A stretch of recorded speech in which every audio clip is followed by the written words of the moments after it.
ESO role on site. How do you become one? Welcome to Australian Mining for New Starters, and in this video I've just been asked to do a quick video on what it takes to become the emergency response or the emergency services officer on site. So this one, like anything else with mining, isn't as straightforward as you'd think. Every area of mining does things a little bit different. So if you Google mining ESO, it brings up a lot of different stuff. What I'm going to do is talk to you from my perspective as somebody from the underground mining industry that has done extensive mines rescue in the past.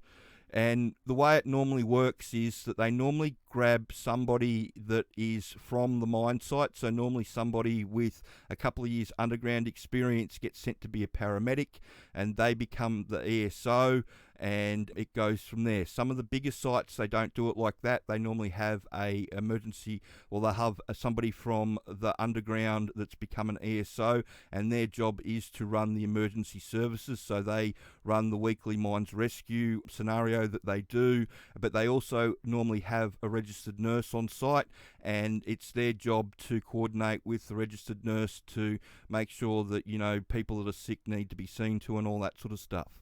Where you get registered nurses that become part ESOs and all that sort of stuff is a lot of time you'll find that that person has actually been on site as the registered nurse for 5 or 10 years, and as part of the registered nurse's job, they're a first aider in the mines rescue team, and they get a lot of extensive mines rescue training that way. And after 5 to 10 years of doing that, then a lot of companies are comfortable graduating that person or not moving that person or giving that person the emergency responses role, because it just depends on how they define it on site. I know iron ore defines it differently sometimes with their emergency services officers. Sometimes they're just talking about registered nurses, while with the underground and the open pit, the way the mines rescue set up, the emergency services officer is the one that coordinates all the mines rescue, coordinates the training that has to go with it, keeps track of everybody that needs to be in the teams, because if you don't have enough active members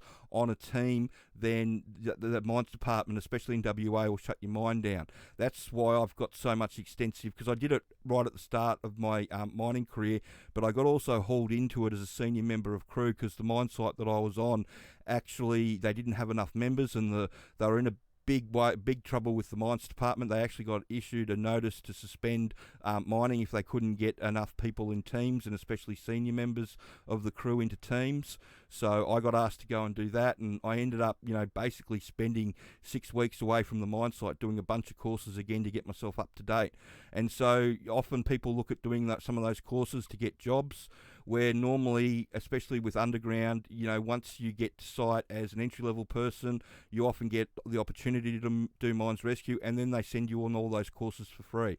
So it's BG4, open breathing apparatus, ropes rescue, cutting people out of cars, the one where you lift things with the bags, rope rescue. There's about 7 of them that you've got to do to get up to date, and the company puts you through all those. Going and doing them and paying for them at your own expense can seem like a good idea to some people, but it depends on which area of the industry that you're going into, because I know from my perspective underground, they won't let anybody into that emergency services officer without extensive underground experience, because it just doesn't make any sense. Why would you want somebody that's never been down the hole before running your emergency? It's just crazy. So what tends to happen is if you want to get in as an emergency service officer, my recommendation is always to go and get a job, an entry-level job in the pit or in the underground, do a couple of years on mines rescue, and then go and do your Cert 4 in training and start your medical stuff. And by that stage, they will have paid for your Cert 4 in training. They'll even, I've seen people being helped to get enrolled into those medic certificates that you can do, and those certificates, well, they're not degrees, but they're held at university. They're the 12-month things that they put people through. I know a lot of people that have been able to get them that way. That's the way I'd go about getting the job. Even if you already had the qualification and you were an RN, if you wanted to become an emergency services operator or the emergency services person coordinator on site, then I'd go and deliberately do a couple of years down the hole, just so you've got that experience, so you can do a good job like that. But yeah, that's the way I'd go about it.